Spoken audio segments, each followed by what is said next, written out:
Hello guys, in this video series I want to start learning and building some of the workflows that I can use for the data analysis. And basically in the first video I want to cover basics of large language models and AI agents. I will show you what is the difference between them, and I'll cover briefly the main ideas behind these concepts. Let's start from the following example. So we want to solve particular task. We want to predict a new word after we get some sequence of words. So let's say that our sequence is peanut butter and there is an empty space which we need to fill in. And if you would ask a lot of people, so probably they would say that the next word that should come after and is jelly. And we want to resolve this task, and since we don't want to ask all persons what is the next word, we can use the data that is available in internet and train a neural network. So in this case, let's say that a lot of people said jelly, but now let's try to somehow formalize it in the way that we will use a neural network, we will train it, and then we can get the new word based on the neural network. This is just like overview of how can we do it.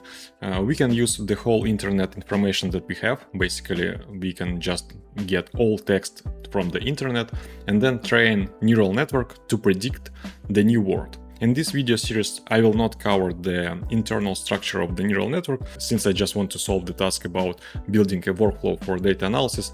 I don't really interested about the internal structure, so I just want to highlight you the main task that is solved and how can we use this model, which is a large language model, in our particular cases. After this process is done, when we train the neural network on the whole internet, we can provide the same input for the model, and then the model should give us a new word. And in this case, I believe that it should give us the same word, which is a jelly.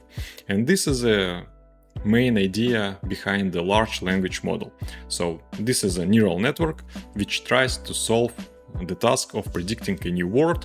If be more precise, it predicts a new token. For us, we can just think about it that token just some numerical representation of the word or part of the word.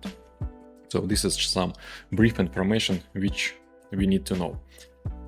Okay, so and even for this case, we can right away check how it works. And for that, I will just use a free ChatGPT option in internet. So let's just take a look on it.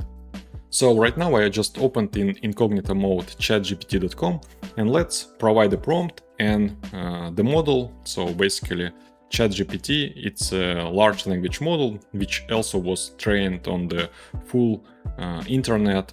And there is like one important difference. Since this model was trained by OpenAI, they had some extra training of the model which allowed them to build a model which works as an assistant. So in our example that I showed you before, it was very simple task and we just wanted to predict a new token. But if we add extra training steps, we can make an assistant out of the model that just predicts a new token or new word. But anyway, so let's just direct this model that is made as an assistant to the way as it was before. So let's provide a prompt, and I'll say provide just one word. And here is the example that we saw before. So it's a peanut butter and empty space. So let's just ask it. And you can see that in this case, we got a new token or a new word predicted as a jelly by large language model. And this is a key concept that we need to memorize, or like just to be aware of, which will direct all other steps.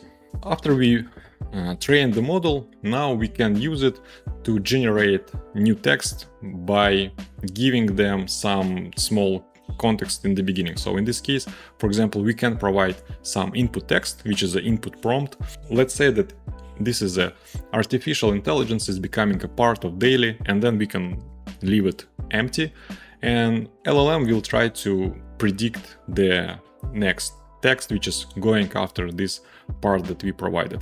In this example, so you can see that this is just text prediction and there are no any answers or something like that.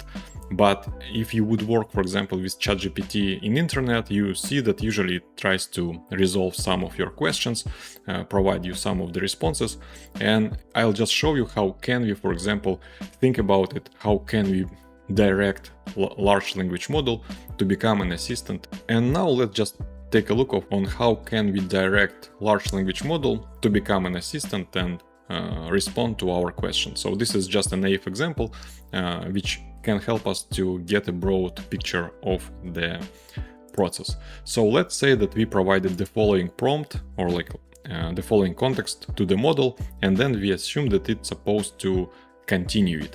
And so the context is the following one. So we have a system prompt, let's say it is as a prompt, and there is a node that you are a helpful assistant. Then there is a user question, so user asks what is the capital of France, and then there is a answer by assistant, so we assume that this is an answer. So in case if we leave it blank, the idea that model will continue from this point and it will predict a proper answer, which in this case is Paris. So this is just as an example of how we can, for example, direct the style of output that is provided by the large language model. One thing that we can also notice that the code and programs, they are also text. And because of that, when we trained large language model on whole internet, we also trained it on the programs, on code. And because of that, we assume that if we ask it to write some program, for example, if I ask it to write, let's say, some sorting algorithm in Python, the expectation that it will resolve the task since it was trained on some similar examples in internet. And this is a key point that we will use in this series, that we will try to use large language models and AI agents to write our programs. And first, I just want to show you how I can use, for example, large language model to write some simple apps. And then I will switch to AI agents. I'll explain you what is the main difference between large language model and AI agent.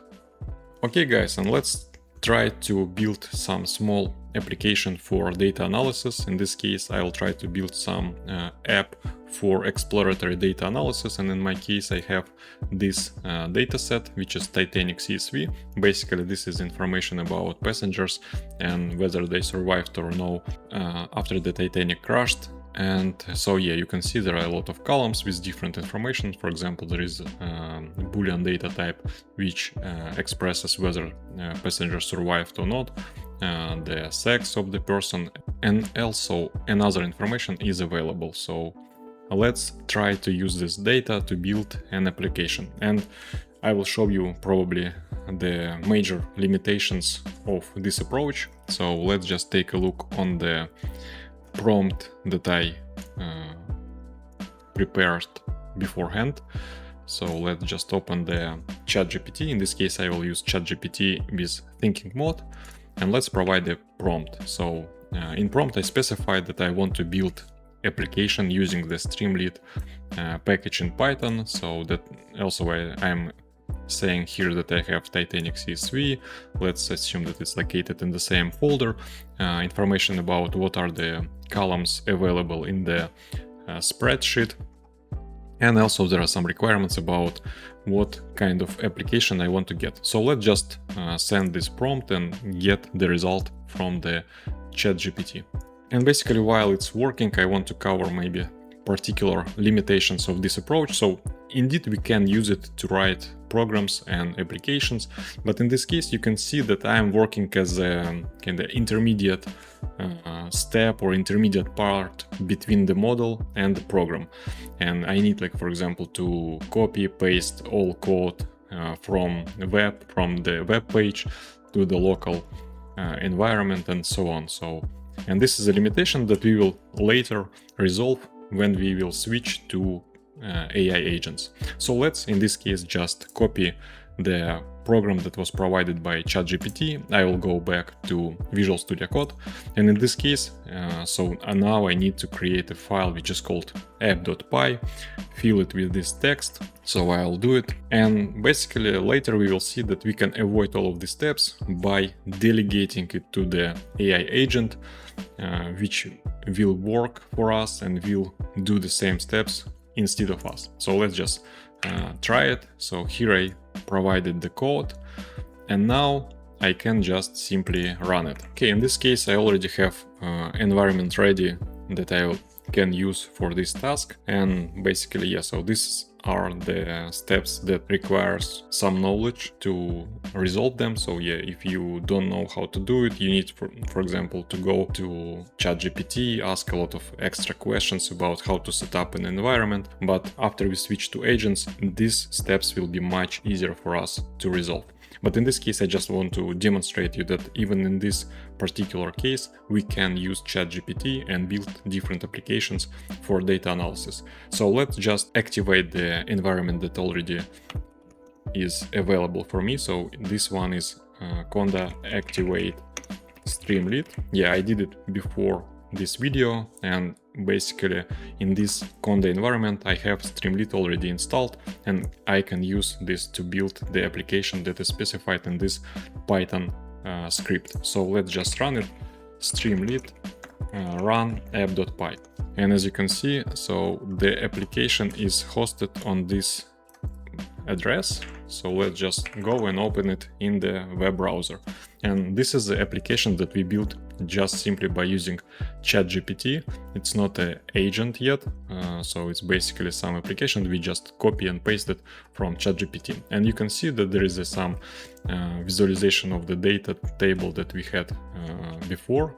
As the input, there is information about data types, for example, that survived is represented as an integer 64 and so on.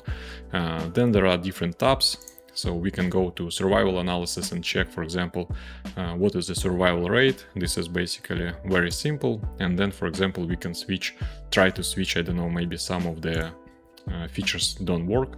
And for example, if we switch to the sex, we can see that survival rate for females is much higher rather than for males. There are some survival counts. Then we can take a look on the distributions. So for example, if we check, let's say fair, this is information about fair.